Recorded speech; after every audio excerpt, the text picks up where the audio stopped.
കേരളത്തിലെ ഗാനരചയിതാക്കൾ, അനുഗ്രഹിക്കപ്പെട്ട ഗാനരചയിതാക്കൾ നമുക്കുണ്ട്. ഉദാഹരണമായിട്ട്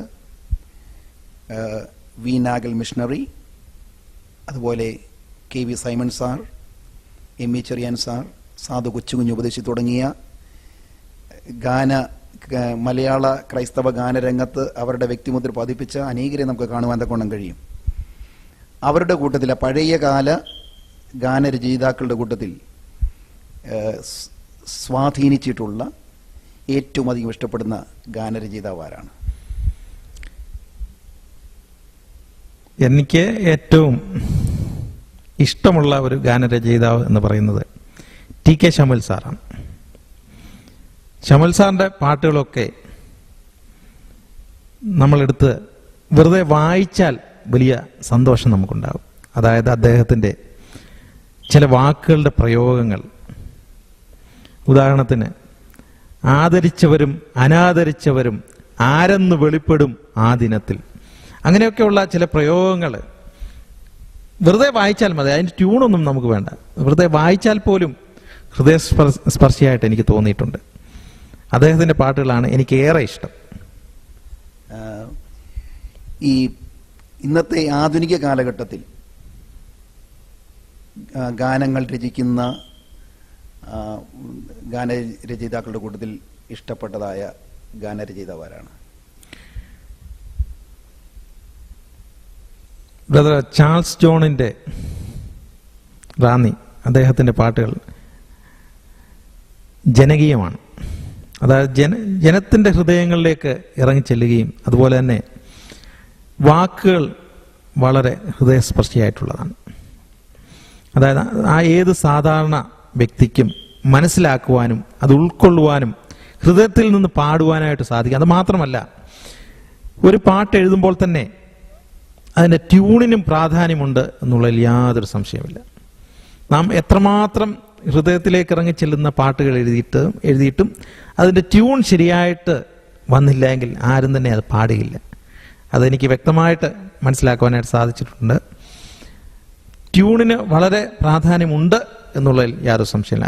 ആ വിധത്തിൽ പ്രിയ ചാൾസ് ജോൺ സഹോദരൻ്റെ ഗാനങ്ങൾ ജനകീയമാണ്, ട്യൂണും വളരെ മനോഹരമാണ്. വളരെ സിമ്പിളായിട്ടുള്ള വാക്കുകൾ മാത്രമാണ് അദ്ദേഹം ഉപയോഗിച്ചിട്ടുള്ളത്. സ്വർഗനാട്ടിൽ എൻ പ്രിയൻ തീർത്തിടും, സ്വന്തം വീട്ടിൽ ചേർത്തിടുവാൻ, ദൈവകൃപയിൽ ഞാൻ ആശ്രയിച്ച് അവൻ വഴികളെ ഞാൻ അറിഞ്ഞ് എന്നുള്ള അനേക മനോഹരമായ ഗാനങ്ങൾ അദ്ദേഹം രചിച്ചു. മലയാള ക്രൈസ്തവ ഗാനരംഗത്ത് മുടിചൂടാമല്ലനായിട്ട് അറിയപ്പെടുന്ന മഹാകവി കെ വി സൈമൺ സാറെ മറന്ന് ടി കെ സാമുവൽ സാറ്, അതുപോലെ ചാൾസ് ജോൺ എന്നിവരുടെ പേര് പറയുമ്പോൾ കെ വി സൈമൺ സാറിൻ്റെ ഗാനങ്ങളൊന്നും അത്രത്തോളം ജീവിതത്തെ സ്വാധീനിച്ചിട്ടില്ലേ? സൈമൺ സാറിൻ്റെ ചില ഗാനങ്ങൾ എൻ്റെ ജീവിതത്തെ സ്വാധീനിച്ചിട്ടുണ്ട് എന്ന് പറയാതിരിക്കാൻ വയ്യ. എന്നാൽ സൈമൺ സാറിൻ്റെ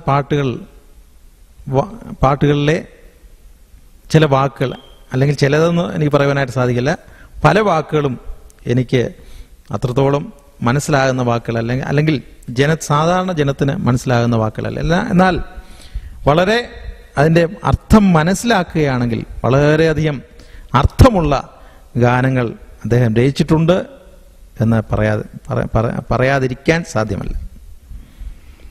ഗാനങ്ങൾ എഴുതുവാൻ തക്കവണ്ണം ആഗ്രഹിക്കുന്ന യുവതലമുറയ്ക്ക് ഗ്രഹാം വർഗീസിന് കൊടുക്കാനുള്ള ഉപദേശം എന്താണ്?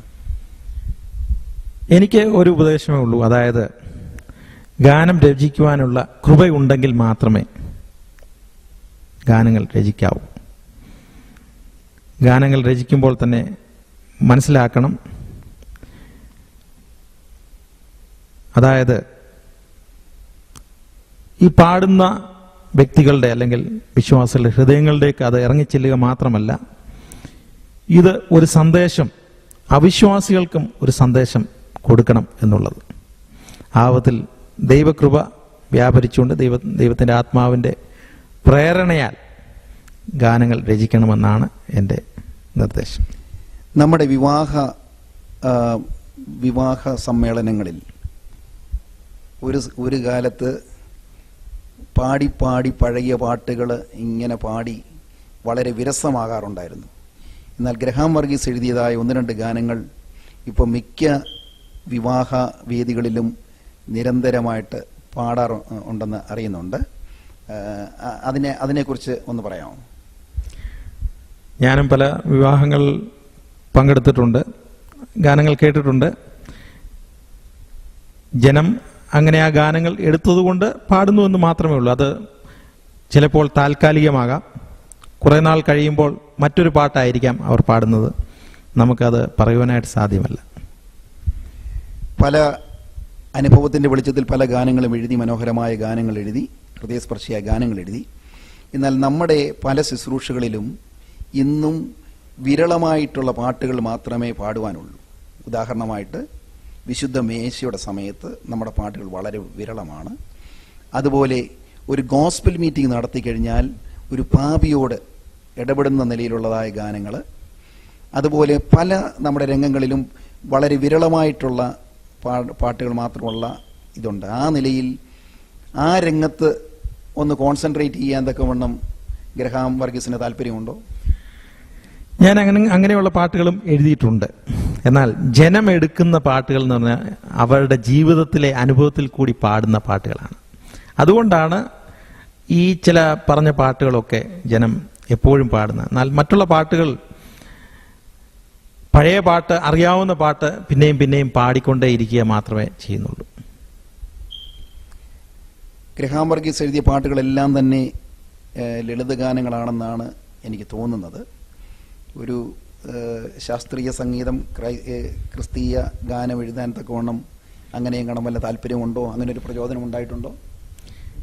ഇതുവരെ എനിക്ക് അങ്ങനെ തോന്നിയിട്ടില്ല. അങ്ങനെ തന്നെ ശാസ്ത്രീയ സംഗീതം ആഗ്രഹിക്കുന്ന വിശ്വാസികൾ ഉണ്ട് എന്നുള്ളതിൽ യാതൊരു സംശയമില്ല. അത് ആസ്വദിക്കുവാനായിട്ടും സാധിക്കും, അതിനും യാതൊരു സംശയമില്ല. എനിക്കും അത് കേൾക്കുവാനായിട്ട് വളരെ ഇഷ്ടമാണ്.